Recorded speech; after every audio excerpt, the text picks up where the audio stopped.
사랑하는 영락교회 지체들에게 주 안에서 평화 인사를 전합니다. 오늘은 2022년 2월 9일 수요일입니다. 오늘의 묵상 본문은 출애굽기 21장 1절로 11절까지의 말씀입니다. 오늘 본문 말씀 21장 1절부터의 말씀이 이렇게 시작합니다. 내가 백성 앞에 세울 법규는 이러하니라. 법규라고 하는 해석된 것이 이제 미스파팀이라는 말인데 미스파트, 미스파팀 이렇게 하는 거죠. 더 올디넌스 이런 겁니다. 그 법규들, 내가 세울 법규들은 이런 것이다 이렇게 말씀하고 계시는 거죠. 법규라는 건 샤파트라는 말에서 완가인데 미스파팀이라는 말이 판결하다라는 법적 용어죠. 그래서 판례법, 판례를 이렇게 세워야 된다.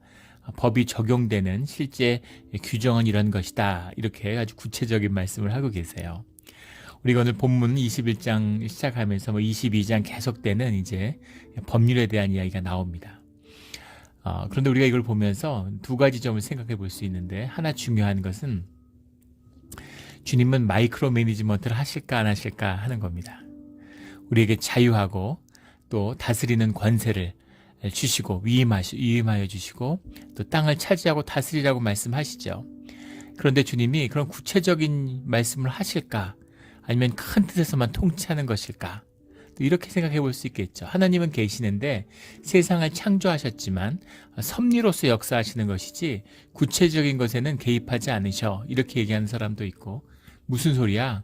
하나님은 매일매일 우리의 일거수일투족, 우리의 머리카락을 다 아시는데 우리의 삶의 모든 것을 다 인도해 주셔. 이렇게 이야기하는 분도 있죠. 뭐가 답일까요? 그 답은 둘 다 맞는다는 것입니다. 때에 따라 다른 것이죠. 또 우리의 상황에 따라 다른 것입니다. 유치원생, 유치원도 가기 전 유아기의 아이 하나하나 계속 돌봐야 되죠. 같이 있어야 되고, 매일 그 순간순간 밥 먹을 때도 뭐 엉뚱한 거 집어먹는지 않는지 계속 살펴야 되고, 우리 아이들 키울 때 어릴 때 보면 아이들이 이제 책장을 잡고 기어 올라요. 근데 이제 책장이 넘어지면 큰일 나죠. 아이들이 이제 유아가 사망하는 경우가, 그런 경우가 많습니다. 뭐 책장 이런 걸 기어 올라가다 넘어져가지고 그런 경우가 많죠. 계속 이제 지켜봐야 되는 거죠. 그럴 땐 계속 지켜보고 하나하나 이렇게 할 것과 하지 못할 것, 해야 될 것, 이런 걸 계속해서 반복해서 이야기해주는 그런 주님의 인도하심이 있죠.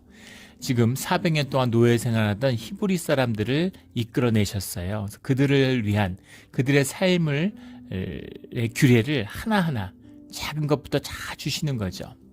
하지만 그 근본적인 것은 십계명에 주시는 주님의 가르침, 우리의 자유함에 있는 것입니다. 근데 대학생이 됐는데 뭐 하나하나 얘기하지 않죠. 우리 큰애도 이제 대학에 가서 LA에 가 있는데 뭐 한 달에 한 번 통화하고 뭐 그래요. 특별한 일이 없으면.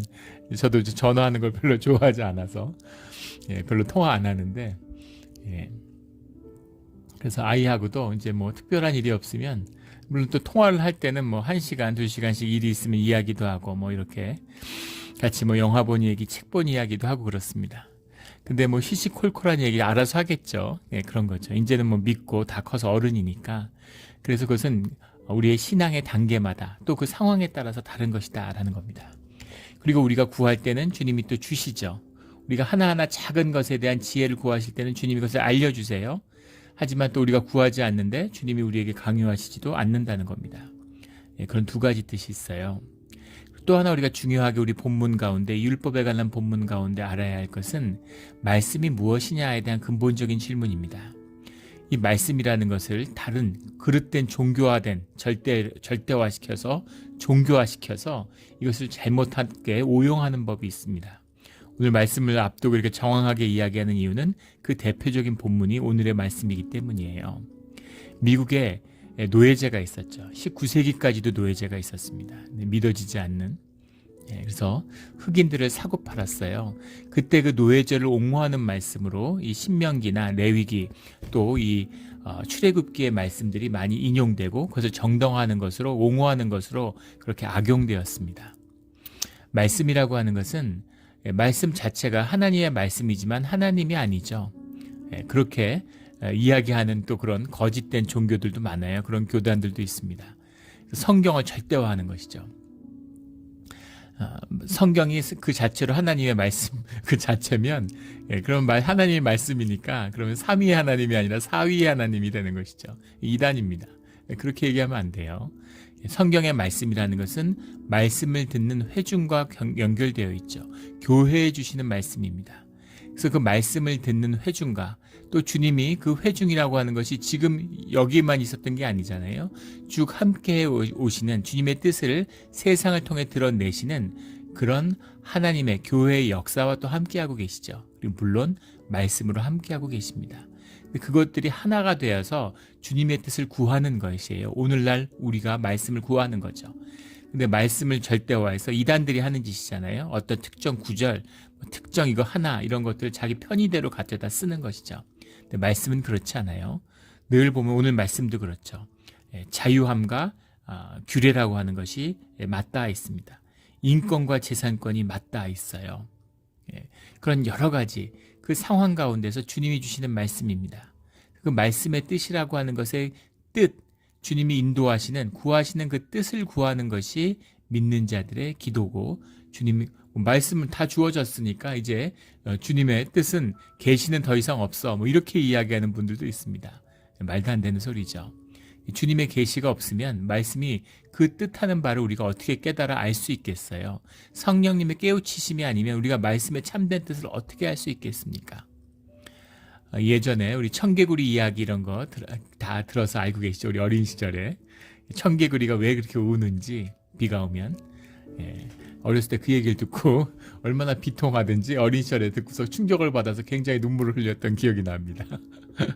어머니가 있는데 자식이 하도 말을 안 들어가지고 청개구리 같이 말을 안 듣는다 그러죠. 하도 말을 안 들어가지고 어머니가 죽게 됐는데 자식한테 자기 무덤을 강가에다가 묻으라고 뭐든지 시키면 반대로 하니까 강가에다 묻으라 그러면 이제 산에다 묻을 줄 알았던 거죠. 산에다 묻으라 그러면 강가에 묻으면 비가 오면 떠내려가니까 그래서 강가에 묻으라 그러면 산에 묻겠지 하고 강가에 묻어라 이렇게 하니까 그 자식 청개구리가 다른 말은 다 안 들으면서 그 마지막 어머니가 하신 말씀 어머니 말씀을 한 번은 들어야 되겠다. 그래서 어머니 시체를 강가에 묻고서 비가 오면 어머니가 떠내려갈까 봐 그렇게 운다는 거죠. 그 얘기를 할 때 들었는데 그렇게 가슴이 아프더라고요. 그래서 이렇게 눈물을 흘렸던 그런 기억이 납니다. 꼭 청개구리 같아요. 주님의 말씀, 주님의 뜻, 내 이웃을 내 몸처럼 사랑해라. 하나님을 너의 생명을 다해 사랑해라. 이런 말씀은 하나도 지키지 않으면서 그러면서 이런 노예에 관한 거 이런 것만 찾아내서 하나님이 노예제를 긍정했다. 뭐 이런 식으로 성경이 노예제를 옹호한다. 또 기독교를 비판하는 사람들은 또 성경은 가부장제와 노예제를 옹호하는 법이다. 뭐 이런 식으로 하나님을 모욕하는 그런 일들이 다 마귀의 짓이고 세상의 짓이죠. 그런 일들이 있는 것입니다. 그런 것이 아니라 이 말씀은 400년 동안 노예되고 지금부터 수천 년 전에 이 사람들 적어도 5,000년 전, 4,000년 전, 5,000년 전 그 시대의 사람들 우리 살던 시대의 모습에 주어졌던 말씀이에요. 그것을 전제하고 읽는다면 이 말씀이 얼마나 놀랍고 혁명적인 말씀인가 하는 것을 볼 수 있게 되는 것이죠. 늘 주님의 말씀을 살아계신 말씀으로 말씀을 깨우쳐 아는 그런 우리가 모두가 되기를 주의 이름으로 축원합니다. 2절에 내가 히브리 종을 사면 그는 6해 동안 섬길 것이요 7째에는 몸값을 물지 않고 나가 자유인이 될 것이며 히브리 종이라는 표현이 나오는데 히브리 종이라는 표현은 레위기 25장과 22장에 각각 빚을 지었는데 그것을 갚지 못했을 경우나 남의 것을 도둑질했는데 배상하지 않았을 때 그때 종이 된다 이렇게 되어 있죠. 생명으로 생명의 값을 치르는 그런 율법의 정신에 따라서 계명을 어긴 자들은 더 이상 자유인이 아니다라는 겁니다. 자유를 지키는 것이 계명의 기초인데 남의 것을 도둑질한 자들은 이제 더 이상 자유를 누릴 수 없다라는 거죠. 엄격한 공의죠. 그러나 주님의 은혜가 늘 함께합니다. 공의만 계신 것도 아니고 은혜만 있는 것도 아니에요. 또 이런 리버럴들은 막 성경을 너무 은혜로만 주님은 다 사랑이고 주님은 내 마음을 맞춰주시고 막 이런 것처럼 그런 부분도 있지만 엄격한 공의도 있죠. 또 컨서버티브들, 보수주의자들은 막 완전히 주님이 공의의 주님이다, 정의의 주님이다. 그러나 동시에 은혜의 주님이고 자비의 주님이시기도 합니다. 그 두 가지가 다 있는 것이죠. 그래서 종이 돼야 되는 부분이 있지만 6해 동안 섬기면 7째에는 몸값을 물지 않고 자유인이 된다. 그 모든 권리가 주님의 때에 돌이키는, 모든 것이 회복되는 그런 하나님의 자유함이 있다는 것이죠. 그 자유인이 된다는 겁니다. 근데 그 7제라는 것이 희년을 의미하는 것은 아니에요. 7년이라는 것이 주님의 뜻이고 희년의 뜻이 담겨 있지만 히브리 사회에서의 희년과의 진행과는 일치하는 것은 아닙니다. 무슨 말이냐면 내가 금년에 노예가 됐는데, 종이 됐는데, 그 도둑질 하다가 걸려가지고 종이 됐는데 다음 해가 희년이에요.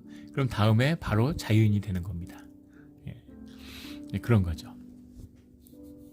그래서 이것이 꼭 희년과 겹치는 것은 아니다. 하지만 희년의 뜻이 담겨 있다라는 거죠. 희년의 뜻이라는 것은 주님께 돌이킬 수 있는 그 때를 주님이 허락해 주신다는 겁니다. 설령 종이 되었더라도 다시 자유인이 되어야 된다. 노예라는 게 자신들이 다 노예였어요. 노예 사회예요. 노예가 얼마나 익숙하겠습니까? 이 노예제가 얼마나 뿌리 깊은지 로마 사회라는 것은 기본적으로 후대에 와서 모든 바벨론도 마찬가지고 아수르도 마찬가지고 페르시아 전부 다 서양 중세까지 전부 다 노예제에 기초한 사회죠. 중세 시대도 농노의 기초에 있고 그런 것입니다. 그 농경 민족이 되면 땅에 사람이 묶여 있기 때문에 노예까지는 아니더라도 농노가 되는 거죠. 러시아 같은 우리 조선도 마찬가지였죠. 농노가 계속 있는 겁니다. 뿌리 깊은 그 노예의 길, 그것을 끊고 자유인이 돼야 된다. 자유인이 될 수 있다라는 이 의식의 혁명 같은 거죠. 상상도 할 수 없는 일일 거예요. 근데 자유인이 되라. 자유인이 될 것이며 이게 주님이 말씀하시는 거죠. 세상의 종세례를 끝내고 자유인이 되는 우리 모두가 되기를 주의 이름으로 축원합니다. 끊고 또 끊어야 되는 거죠.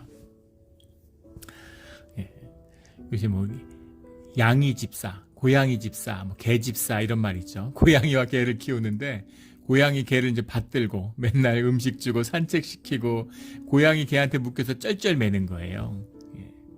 그 개를 키우는 자매가 개 때문에 이틀에 한 번씩 운다는 얘기를 저는 예전에 어디서 들은 적이 있습니다. 개가 하도 속을 새겨가지고 개한테 묶여서 쩔쩔매고 개 때문에 여행도 못 가고 삶이 개 때문에 아니 개의 수렁에 빠져 있는 거예요. 고양이 개의 수렁에. 개의 종이 된 거죠. 그렇게 되면 안 됩니다. 그걸 끊고 자유하는 자가 되어야 되는 거죠. 3절에 만일 그가 단신으로 왔으면 단신으로 나갈 것이요 장가 들었으면 그의 아내도 그와 함께 나가려니와 부부는 하나니까 종이 되기 전에 결혼을 해가지고 부부가 같이 종이 되었으면 부부가 같이 나간다는 겁니다. 그리고 혼자 왔으면 당연히 혼자 나가는 것이죠. 이게 3절의 말씀이죠. 그런데 4절에 만일 상전이 그에게 아내를 주어, 상전이라는 게 아도나프라는 말인데 아도나이죠. 아도나부 그 말입니다. 로드예요. 주인이란 말이죠. 주인이 절대자 이런 뜻이죠.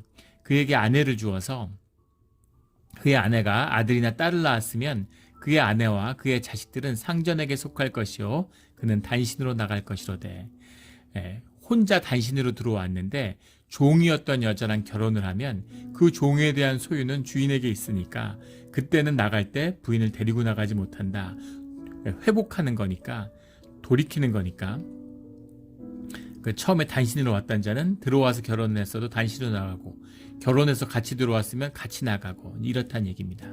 그런데 와서 종이었던 여자랑 결혼해서 자식을 낳았는데 그래도 그 자기 가족이고 같이 이제 사랑으로 살다 보면은 혼자 나가라고 그래도 자유하니까 넌 나가라 그래도 나가기 싫을 수가 있겠죠.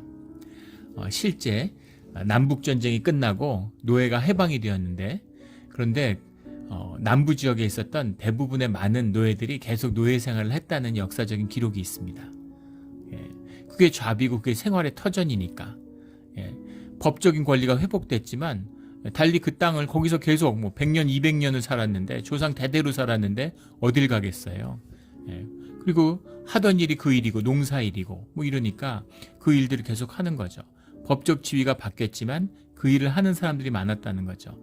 그런 것처럼 그 땅을 떠나지 않는 사람들, 그 종된 자리를 떠나지 않는 자들이 있다는 겁니다. 그게 5절에 나오는 만일 종이 분명히 말하기를 내가 상전과 내 처자를 사랑하니 나가서 자유인이 되지 않겠노라 하면 그래서 나는 그냥 종살이 하는 게 좋다.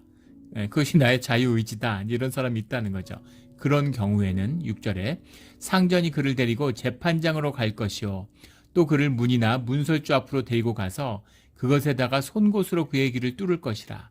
그는 종신토록 그 상전을 섬기리라.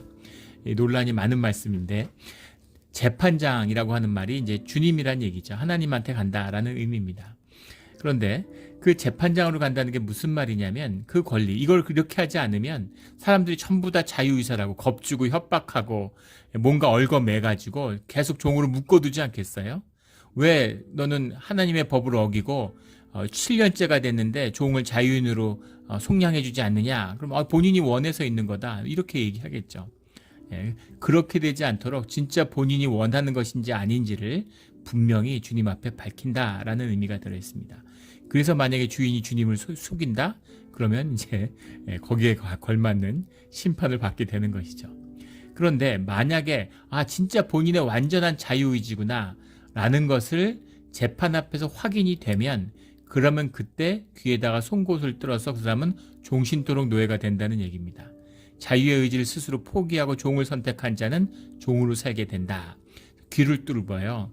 꼭 히브리뿐 아니라 이것이 이제 팔레스타인과 고대의 법입니다. 로마도 마찬가지였고 노예들은 귀걸이를 하는 거예요. 소에다가 코를 꿰서 코걸이를 하는 것처럼 사람한테는 귀걸이를 하는. 요새는 아름다움과 어떤 자기 미용의 표시로 근데 다 이게 세상이 참 그런 거죠. 귀걸이, 몸에 문신하는 거, 뭐 수염 기르는 거 이런 거 전부 다 노예의 상징이었습니다. 로마인들은 자유인들은 수염을 깎아요. 근데 그 노예들은 수염을 기릅니다. 그리고 귀걸이를 하고 몸에다 문신을 새기죠. 범죄자들이나 이런 사람들 어디 가나 알아볼 수 있도록 도망가면은 잡아야 되고 눈에 띄어야 되니까 이제 그렇게 하는 거죠. 저희 그 막내가 아주 그 사춘기가 되니까 고등학생이 되니까 멋을 많이 내요. 친구들이 하는 걸 보고 와서 자기도 귀를 좀 뚫으면 안 되느냐. 그래서 저는 아이들이 뭘 하든 다 자유고 하라고 하는데 이제 문신이나 귀 뚫고 이런 건 절대 못하게 합니다. 늘 마음이 어렵죠. 주님께 기도하면서. 근데 그건 아니다. 절대. 왜냐하면 몸에다 지금 너가 평생 고등학생도 아니고 네가 평생 14살도 아닌데 15살이죠. 평생 15살도 아닌데 지금 너의 판단으로 너의 몸에다 뭘 하지 마라. 이제 그런 식으로 설득을 하는데 원래는 노예의 상징이 이제 귀를 뚫는 것이었습니다. 그러면 종신토록 종이 된다라는 거죠. 자유인이 될 수 있는 것을 포기한 자, 그런 자는 종이 된다는 겁니다. 여기서 또 하나는 주님이 노예에 대한 재산권을 옹호하는 것으로 이제 분명히 보인다는 거죠. 그래서 노예제를 긍정하고 노예제를 옹호한다라는 이야기가 나오는 겁니다. 그런데 이것은 주님의 섭리와 주님의 자유함, 히브리 사람들도 노예였는데 히브리 사람들을 풀어주고 또 히브리 사람 중에 종된 자들이 있었는데 그들도 결국은 노예에서 모두 풀려나죠. 주님의 역사의 섭리라는 그 깊이에서 봐야 돼요. 이건 더 깊은 깊이가 있는데 그 깊이는 무엇이냐면 이런 것입니다. 예전에 그 오래된 소리죠. 그 19세기에 그 에드워드 벨라미라고 하는 그런 작가가 있었어요. 영국의 작가인데 그 사람이 유명한 Looking Backward, 뒤를 되돌아보며 이런 뜻이죠. Looking Backward라는 책을 썼는데 그 책이 이제 사회주의에 대한 책입니다. 19세기는 이제 사회주의가 태동하고 사회주의가 유럽을 휩쓸던 시대죠. 낭만적인 자본주의 폐해가 초기 자본주의 폐해가 너무 크니까 사회주의에 대한 꿈을 꾸는 거예요. 이 벨라미의 이 책이 얼마나 영향력이 강했으면 19세기에 600만 부가 팔렸다고 합니다. 상상이 되세요? 지금도 600만 부가 팔리면 세계적인 베스트셀러입니다. 글로벌 사회에. 근데 그 당시에 영국과 유럽에 국한된 사회에서 600만 부가 팔렸다니까 그 영향력이 얼마나 강력했는지를 알 수 있죠. 그를 추정하는 사람들을 벨라마이트라고 그랬어요. 그런 어떤 공상사회주의, 공상적 사회주의자 뭐 이런 걸 이야기하는 벨라마이트. 이 책에 보면 이제 줄리안 웨스트라고 하는 주인공이 나오는데 그 1887년이 무대죠. 거기서 최면수를 치료를 받다가 잠이 들어요. 113년을 자고 2000년에 깨어납니다. 2000년에 깨어나서 지난 113년을 회고하는 이야기예요. 거기 보면 세상이 이제 완전히 사회주의 국가로 변해 있는 거죠. 그런데 재미있는 것은 자본주의가 고도로 발달해서 독점 자본주의가 등장하는 거죠. 경쟁이 사라지고 이윤이 고도화돼 가지고 사람들이 한 45세까지 일하면 전부 다 은퇴해서 그냥 살고, 그리고 노조가 전부 다 군대로 산업군, 인더스트리얼 아미가 돼 가지고 그 군에서 복무하는 것처럼 일을 하고, 이제 그런 사회제도를 표현하고 있습니다. 이걸 당시에 이제 윌리엄 모리스라고 하는 작가가 맹렬히 비판하고 비판을 많이 받았죠. 근데 너무 낭만적으로 세상을 그리고 있다. 그래서 그것을 이제 코크니 소셜리즘이다 이렇게 부릅니다. 코크니라고 하는 게 이제 런던에 거주하는 사람들을 코크니라고 그래요. 런던어죠. 그걸 코크니라고 하는데, 코크니라는 말은 우리 서울 깍쟁이, 뭐 인천 짠물 뭐 이런 겁니다. 그런 응석바지, 고생을 모르고 자란 그런 그런 사람들, 도련님 뭐 이런 이제 의미인 거죠. 영국은 뭐 인천은 이제 항구 도시니까 사람들이 계산에 밝았겠죠. 상업에 눈을 일찍 뜨고, 그러니까 이제 아마 이렇게 인심이 이렇게 그렇게 아주 정확한 거겠죠. 그러니까 그런 인천 짠물이다. 그래서 인색한 사람들. 서울은 많은 사람들이 올라와서 살다 보니까 아무래도 인심이 각박했겠죠. 그래서 이제 서울 깍쟁이다. 그런 말처럼 코크니라는 건 이제 세상 물정 모르는 도련님, 이런 사람들. 뭐 일본 말로 하면 이제 뭐 아마스기로 뭐 이런 거죠.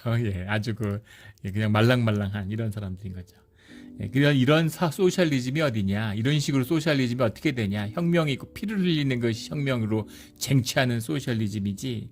그래서 그 윌리엄 모리슨이라는 사람이 이 루킹 백워드를 맹렬히 비판하면서 뉴스 프롬 nowhere라고 하는 그런 다 우리말로 다 번역이 돼 있죠. 한국말로 번역된 책들인데, 그 책을 썼어요. 근데 거기 보면 이제 무정부주의에 또 경도돼서 국가와 자본이라는 걸 쓰러뜨리고 사람이 중심이 된 인간 중심의 사회주의 사회가 나옵니다. 국가와 자본이라고 하는 것이 존재하지 않으니까 그러면 상품이 없는데, 그러면 사람들이 물건을 어떻게 쓰나? 간의 수공업으로 만들어 쓰는 겁니다. 중세로의 태행이죠. 그래서 본인은 그 에드워드 벨라미의 책을 코크니 소셜리즘으로 공격했는데, 사람들은 그 윌리엄 모리스의 생각을, 소셜리즘을 런던 디즈니랜드라고 불렀습니다. 후세의 비판이죠. 그 이상주의죠. 공상주의입니다. 우리가 잊지 말아야 할 것은 우리가 하늘에 뿌리를 두고 땅에서 살아가는 천국의 백성이지만 그 의미가 현상의 세계와 현실의 세계를 외면하는 것이 아니에요. 그것의 땅에다 발을 디디고 그것을 뛰어넘는 것입니다. 이걸 착각하는 분들이 있어요. 세상에서 실패했지만 교회에서는 뭔가 그래도 행세를 해야지 뭐 이런 식으로. 그런 거 아닙니다. 우리가 믿음으로 세상을 살아가는 거예요. 신앙이라는 건 우리에게 힘을 주고 세상을 이기는 능력이 되시는 주님과 함께하는 것입니다. 그래서 아주 이상적이고, 뭐 성경의 말씀은 성취할 수 없을 것 같은 꿈 같은 얘기 같지만 그 꿈을 주님이 우리의 삶 가운데 실현시키고 관철해 나가는 이야기예요. 그리고 그 꿈들이 이루어지는 것입니다. 어린아이들, 그 뭐 여성들에 대한 차별, 노예에 대한 이야기, 이런 것들을 신앙으로 계속 극복하면서 역사가 전진하는 것이죠. 우리의 삶을 개척하고 이뤄내는 거예요. 부모가 이러니까 자식이 거기에 묶여가지고 그냥 그 사회에 묶여서 굴종의 삶을 계속 반복하는 걸, 그걸 끊고서 일어나서 새로운 삶을 개척해 나가는 그 자유함에, 그것이 믿음의 중심입니다. 그래서 아주 냉철한 현실에서 출발하는 거예요. 자유하고 하나님의 백성이고, 그런 백성이 되어가는 거예요. 하나님의 백성이지만 하나님의 백성이 되어가는 것입니다. 지금 생명이 태어났어요. 아기예요. 뭘 못, 품에 안고 다니는 겁니다. 그 아이가 자라서 장성한 분량의 어른이 되어가는 것이죠. 이것이 믿음입니다. 우리 예전에 제가 섬겼던 교회가 있는데, 교회가 주중에 비어 있으니까 그런 불황자들이 와가지고 거기서 마약을 하고, 막 담배 피고 마약하고 술 마시고 막 처마 밑에 누워 자고 이러는 거예요. 경찰이 와서 거기서 계속 마약 거래를 한다는 거죠. 사람들이 안 오고 조용하니까 교회 뒤에 몰래 만나가지고 마약을 거래하는데 경찰이 CCTV를 달고 담벼락을 세우라고 교회 권고를 했어요. 그것 때문에 교회에 막 이제 그걸 어떻게 할 것인가에 대한 회의를 하는데 그런 분들이 계시더라고요. 교회인데 신기한 건 그렇게 뭐 믿음이나 신앙생활 같은데 뿌리가 없는 분들이 오히려 이상적인 얘기를 하세요. 과격한 얘기를 하고, 무슨 장발장 얘기 이런 거 하면서, 무슨 오른뺨을 내밀며 왼뺨을 내밀려고 했는데, 사람들이 교회에 도피처고 이렇게 교회에 와가지고 피난 왔는데 그런 사람들을 보호하고 뭘 보호하고 지킵니까? 법을 어기고 마약을 거래하는데. 그리고 교회가 누구나 찾아올 수 있는 공간이어야 되는데 담벼락을 세우면 어떡하냐, 뭐 이런 얘기들. 아주 맞는 말씀, 말만 나오고 보면 정말 맞는 말이지만 문제는 진실이 아니라는 것이죠. 진실은 주님 앞에 있는 것입니다. 주님 앞에 나가서 주님은 뭐라고 말씀하시는지를 들어야 돼요. 사람들이 뜻을 모아가지고 뭐 대세를 쫓아서 다수의 의견, 합리적인 의견을 취하는 게 아닙니다. 하나님의 뜻을 받는 것이에요. 진실이 무엇인지, 정말 우리가 발딛고 있는 진실이 무엇인지를 아주 아프게 냉철하게 마주해야 되는 거죠. 신앙이라는 건 아파요. 신앙이라는 건 고통스럽습니다. 애통한 것이에요. 그러니까 그걸 외면하고 자꾸 종교의 마약 같은 걸로 마비시키려고 하고, 아니면 종교 자체를 외면하려고 하고, 진실을. 이 인간의 죄성이죠. 그래서 우리 삶에 뿌리 내린 그 삶에서 시작하는 것입니다. 그러니까 아프고, 근데 환경이라는 건 기가 막힌 이야기죠. 아브라함의 이야기, 얼마나 부끄러운 얘기예요. 사람들 속여서 자기 와이프를 여동생으로 속여서 팔아먹으려고 했던 이야기, 야곱의 이야기, 거짓말하는 이야기, 유다의 이야기, 그 며느리와 관련된 이야기들, 뭐 정말 입에도 담기 없는 한없이 부끄러운 이야기들이 성경에 써 있습니다. 다 역사를 아름답게 꾸미고 나쁜 얘기들도 좋게 꾸미려고 그러고 막 그러잖아요. 제가 대학교에 가가지고 조선왕조실록을 처음 읽었는데 지금은 이제 완전히 번역이 돼서 읽기 쉬웠지만 예전에는 그게 번역되어 있지 않아서 읽기가 어려웠습니다. 그래서 왜곡된 이야기가 많았어요. 중고등학교 때 역사 시간에 그 임진왜란 때 이 왜군이 와서 한양성을 불질렀다고 그렇게 이제 배웠습니다. 근데 조선왕조실록을 읽어보는데 충격을 받은 게 왜군이 오기 전에 이미 왕궁에 불이 났어요. 용렬한 왕, 선조가 궁을 버리고 백성을 버리고 살겠다고 도망가니까 분노한 백성들이 왕궁에 불을 지른 것입니다. 그런 부끄러운 이야기들, 그런 이야기들, 그 한국 민족의 또 장점이죠. 그런 것을 왕도 못 읽게 하고 실록에 다 기록했다는 것이 또 한국 민족의 상당히 훌륭한 점입니다. 그런데 다 역사를 꾸며요. 일본 같은 나라는 그런 실록이 없죠. 역사가 다 거짓말이에요. 다 꾸미는 것이. 지금도 계속 꾸미고 역사를 변주하려고 그러죠. 아마 일제시대 피해자가 자기들이었다고 이제 우길 겁니다. 몇백 년 지나면. 지금도 계속 역사를 조작하려고 하죠. 그런데 이 성경을 보십시오. 이 진실의 역사입니다. 너무너무 부끄럽고 너무너무 창피한 이야기들을 적나라하게 현실적에 그 실제에서 시작하고 있는 거예요. 이게 신앙입니다. 우리 토요일날, 주일날 우리 재직 훈련반을 하는데 참 그 아픈 이야기들, 부끄러운 이야기들을 하세요. 주님 앞에 신뢰와 공동체의 믿음이 있기 때문인 거죠. 그 진실에서 믿음의 힘이 발휘되는 겁니다. 그 진실에 주님이 함께 해주시는 거예요. 이 진실의 위대함입니다. 그래서 아픈 이야기고 부끄러운 이야기에서 신앙의 이야기가 거기서 시작되는 것이죠. 그 이야기예요. 그 무슨 공허하고 무슨 아름답고 이런 거짓된 이야기가 아니라는 것입니다. 7절에 사람이 자기 딸을 여종으로 팔았으면 그는 남종같이 나오지 못할지며, 이게 무슨 말인가? 7절부터 굉장히 이상하게 들리는데 읽으면 어리둥절하죠. 왜 딸은 남종같이 나오지 못하나? 여기서 여종으로 팔았으며 라고 해석됐기 때문인데, 여종으로 팔았으며 라고 하는 게 무슨 말이냐면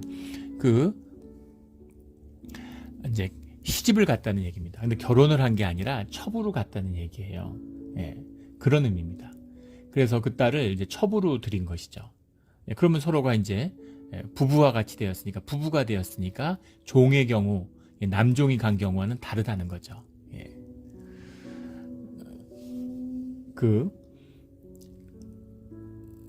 결혼을 할 때 여자가 지참금을 가져가는 경우도 있고 지참금을 받는 경우도 있어요. 예. 그래갖고 돈을 중점으로 보면 여자가 시집을 가니까 돈을 왜 가지고 가냐, 돈을 받아야지 뭐 이렇게 얘기하는데 받는 문화가 항상 여권이 더 낫습니다. 여자들 여권, 한국은 가지고 가는 그거죠. 예. 그래서 항상 뭐 결혼할 때 말도 많고 논란도 많고. 근데 이제 이슬람권 이런 데선 돈을 받아요. 근데 받는다는 의미가 여권이 높아서가 아니라 여권이 낮기 때문입니다. 사실은 이제 팔려가는 것 같은 그런 느낌이 있는 것이죠. 이런 의미예요. 7절의 말씀은. 그래서 돈을 주고 첩으로 삼는다, 이런 뜻이 들어있는 거죠. 근데 이게 무슨 말이냐, 왜 남종같이 나오지 못하느냐. 8절에 만일 상전이 그를 기뻐하지 아니하여 상관하지 아니하면, 이게 굉장히 구체적인 것 같지만 이걸 해석을 붙여가지고 번역을 했어요.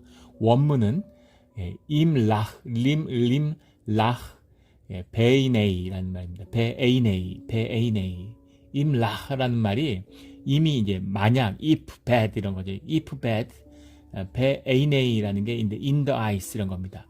눈에 좋지 않으면 첩으로 하겠다고 데리고 왔는데 근데 별로 같이 살고 싶지 않은 것이죠. 같이 부부로 살고 싶지 않은 거예요. 그 얘기입니다. 거기 상관하지 아니하면 이런 건 업문에 없는 얘기인데 거기다 갖다 붙여놨어요. 그를 속량하게 할 것이나 상전이 그 여자에게 속인 것이 되었으니 외국인에겐 팔지 못할 것이. 이게 무슨 말이냐면 첩으로 살겠다고 데리고 왔으면서 같이 그럼 부부로 살아야 되는데 데리고 왔는데 별로 부부로 살고 싶지 않아. 그렇다고 해서 그를 종처럼 팔아서는 안 된다라는 얘기입니다. 종하고는 좀 다른 것이다, 이 말이죠. 그 9절에 만일 그를 자기 아들에게 주기로 하였으면 그를 딸같이 대우할 것이요. 만약에 자기가 첩으로 삼으려고 젊은 여자를 데려왔겠죠. 대부분 재력으로 하니까 나이 든 사람이 젊은 여자를 데려오는 경우였겠죠. 그런데 데려왔는데 본인이 마음이 바뀌어서 며느리로 삼아야 되겠다, 이런 생각이 들면 그 여자를 종처럼 사왔지만 그것을 딸같이 대해야 된다, 가족으로 대해야 된다, 며느리로 대해야 된다, 이런 이야기입니다. 10절에 만일 상전이 다른 여자에게 장가들지라도 그 여자의 음식과 의복과 동침하는 것은 끊지 말 것이요. 다른 여자에게 장가든다라는 건 와이프로 데려왔는데 또 다른 와이프, 또 축첩을 해서 다른 여자에게 또 장가들게 된다 하더라도 그 여자를 버려서는 안 된다라는 얘기입니다. 그 여자를 책임져야 된다. 여자들이 무슨 직업이 있고 이러던 시절이 아니에요. 버림받으면 살 길이 없습니다. 그래서 만약에 와이프로 삼겠다고 데려왔더라면 평생 책임져라, 이 얘기죠. 음식과 알았는데 음식이라는 게 세라흐라는 말입니다. 세라흐라는 건 굉장히 좋은 음식이에요. 레헴이라는 말, 보통 음식은 레헴인데 세라흐라는 건 아주 제대로 차려진, 그러니까 무슨 말이냐면 평소에 밥 먹고 살았는데 그 여자를 말고 다른 여자를 얻어서 또 살 거면 그 여자한테 평생 한정식을 차려줘, 이런 얘기입니다. 의복과라는 것도 똑같은 의미입니다. 의복이라는 게 캐시타라는 말인데 보통 발레드 이런 말을 써요. 발레드라는 게 의복이란 말인데 캐시타흐라는 건 아주 그냥 뭐라 그럴까요? 그 정복 같은, 정장 이런 말이죠. 한정식, 정장 이런 거를 평생 네가 책임져야 된다, 이런 말이에요. 그리고 동침하는 것, 동침이라는 해석이 이제 이게 잘못된 해석이죠. 베 온타흐라는 말입니다. 온타흐라고 하는 말이 이제 영어로 하면 conjugal right 이런 거예요. 법적인 권리, 부부의 권리 이런 걸, 물론 뭐 동침도 들어있을 수는 있겠죠. 그런데 이제 동침이라고 하면 너무 번역이 이상한 겁니다. 부부의 권리, 부부로서의 권리가 있잖아요. 부부의 권리, 물론 동거의 권리도 있을 것이고 뭐 여러 가지 권리가 있죠. 자녀에 대한 권리가 있고 그 모든 권리들을, 이 안에는 물론 자녀에 대한 권리도 들어있습니다. 자식을 낳게 해줘야 되는 거죠. 자식이, 그 당시 자식을 낳는다는 게 이 어머니의 생계를 보장하는 일이에요.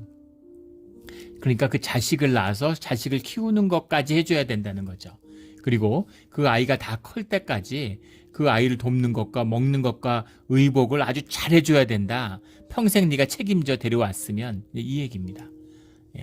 그래서 법이나 율법을 악용해서 사람들이 버림받는 일이 절대 없어야 된다라는 뜻이 들어있는 거죠. 11절에 그가 이 세 가지를 시행하지 아니하면 여자는 속전을 내지 않고 거저나가게 할 것이니라.